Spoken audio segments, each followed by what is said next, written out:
سے انصاف کیجیے، نافرمان بھی تو دیجیے۔ اور آخر یہ 10واں پوائنٹ جو ہم یاد رکھیں گے، بالغ ہو جائے تو نکاح کر دے، اور اگر نکاح کے بعد الگ ہونا چاہے تو گھر سے الگ کر دے، یہ اس کا حق ہے۔ آپ بولیں گے تو اب گھر میں پھوٹ ڈالنے کی بات کر دی آپ نے، 2-4 دن سے اچھی بات چل رہی تھی، آج اصلیت پہ آ گیا ایسا لگ رہا۔ یہ حقیقت ہے، اصلیت یہی ہے، یہ شریعت کی حقیقت ہے۔ شریعت انسانی فطرت کو انسانوں سے زیادہ اچھی جانتی ہے، سمجھ رہے ہیں آپ بات کو؟ شریعت جانتی ہے کہ جب ایک انسان نکاح کرتا ہے تو نکاح کرنے کے بعد ایک انسان مخالف جن سے ملتا ہے، جس سے ظاہر سی بات ہے اس کا ایک فطری اٹریکشن ہے، اس کو جو اللہ نے دیا ہے، اس کی فطرت میں ڈالا ہے، عورتوں سے محبت انسانی فطرت کا تقاضا ہے۔ اس کے بعد اجنبی لوگوں سے بات کرنا انسان کو بڑا اچھا لگتا ہے۔ اب ایک خاتون سے انسان کی شادی ہو گئی، معاملہ تو یہ ہے کہ بس اب ایک گھر میں رہیں گے، اچھی بات ہے، میں اس کا انکار نہیں کرتا ہوں، لیکن ایک گھر میں کا مطلب نہیں کہ بے پردے سے بھابیاں آ رہی دیوروں کے سامنے آئے، نہیں، انشاءاللہ پردے کے عنوان میں تفصیلات آئیں گی، لیکن اس کا مطلب بالکل ہرگز یہ نہیں، ایک گھر میں رہیے بالکل اچھی بات ہے، لیکن گھر میں رہنے کا مطلب یہ نہیں کہ آپ اس کی پوری آزادی چھین لیں جو میاں بیوی میں رشتہ ہونا چاہیے۔ آپ مکمل آزادی چھین لیں گے ان کی اور کہیں گے کہ یہ الگ ہونا چاہ رہا ہے تو فطری چیز ہے، پھر وہ جب وہ چیز وہ تقاضے جو ضرورت ہے فطرت کے نہیں ملیں گے تو انسان پریشان ہوگا، اور اس کے لیے پھر راستے ڈھونڈیں گے۔ ایسا ایک راستہ کیا ڈھونڈیں؟ شادی ہوگی تو لوگ کہاں جاتے ہیں پھر؟ ہنی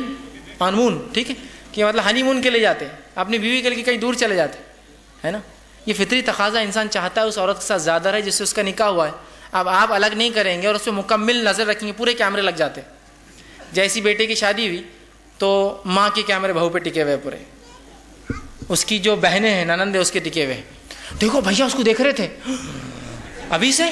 ارے ابھی سے کیا شادی ہوئی نا اس کی، اب کیا باہر کی عورتوں کو جا کے دیکھے وہ؟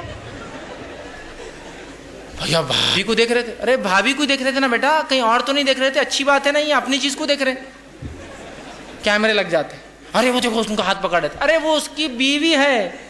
اس سے ہاتھ بھی ملا سکتا، ہاتھ لگے چوم بھی سکتا، اس کی بیوی ہے، نارمل ہاتھ نہیں ملاتے لوگوں سے، ہاتھ ملا رہے، پھر کیا اچھا یہی بھائی آپ کا اگر آفس میں کوئی بہت بڑے جاب پر کوئی لیڈی اور ہاتھ ملا تو کوئی بات نہیں، بھیا ہاتھ ملا، کلائنٹ سے ہاتھ ملا رہے تھے، بھابھی سے ہاتھ ملا، امی بھیا نے فلاں کیے، شریعت نے کہا الگ ہو جاؤ، پھر یہ مسئلہ ہے الگ، اس لیے کہ ساتھ رہ کے برے دل رکھنے سے اچھا ہے دور رہ کے محبتیں رکھو اپنے اندر، لیکن ہرگز اس کا مطلب نہیں جو میں کر رہا ہوں الگ ہو جانا کہ بچے پہ سے پوری ذمہ داری والدین کی ہٹ گئی، بھائی میں الگ ہو گیا تم تمہارا دیکھو، ہرگز نہیں اس کا معنی ہے۔ یہ خدمت اور وہ سب چلتی رہیں گی، بیوی کا گھر الگ ہے، وہاں جا کے آپ کو پوری خدمت کرنا ہوگی، ساتھ رہنا بہت اچھی بات ہے، کوئی حرج نہیں، لیکن ہوتا ہے نا کبھی دو عورتوں کے مزاج نہیں جمتے، شریعت نے کہا الگ ہو جاؤ، اس لیے کہ طلاق یہ کوئی حل نہیں، الگ ہونا حل ہے،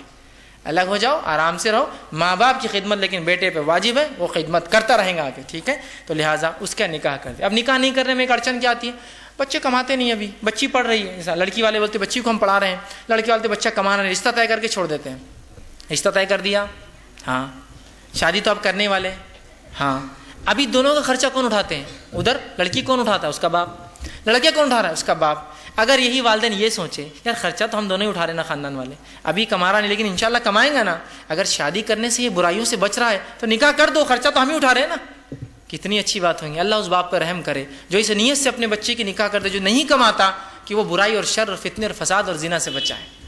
بڑی بات ہے یہ بہت، یہ چیز ہم سمجھتے ہیں کہاں آج کے دور میں، یہ بات تو پلے بھی نہیں پڑتی ہماری کہ بچوں کی شادی کرنا چاہیے، بچہ بول بول کے تک گیا، داڑھی کے بال سفید ہونا چالو ہو جاتے ہیں اس کے، اور شادیاں بھی ہوتی کب ہے، والدین کو پتہ نہیں، سمجھ میں کیوں نہیں آ رہی یہ مسئلے، زنا شر فساد اس لیے تو پھیل رہا ہے دنیا میں، جب ایک انسان کی ضرورت ہے وہ کھانا کھائے، جب آپ کھانا اس کو فطری طور سے جائز ڈھنگ سے نہیں دیں گے تو اس کھانے کو چرا کر کھائیں گے، حرام طریقے سے کھائیں گے، تو انسانی فطرت کے اندر اس کی نفس ہے، نفس کی تذکیر نہیں ہوں گی تو حرام طریقے سے پوری کرے گا۔ سمجھیے اس بات کو، برائی پھیل رہی ہے، آپ بول رہے برائی پھیل رہی، تو اب پھیلانے والا کون ہے؟ ذمہ دار کیوں نہیں نگاہ رکھ رہا اس برائی پہ، کہاں سے پھیل رہی ہے، کیوں نہیں نکاح کی طرف نظر دوڑا رہے ہیں، کیوں نہیں ان چیزوں کو دیکھ رہے ہیں؟ بہت اہم بات ہے۔ تو یہ نکات تھے جو میں نے آپ کے ضروری سمجھے، 10 پوائنٹ کی شکل میں نے اولاد کے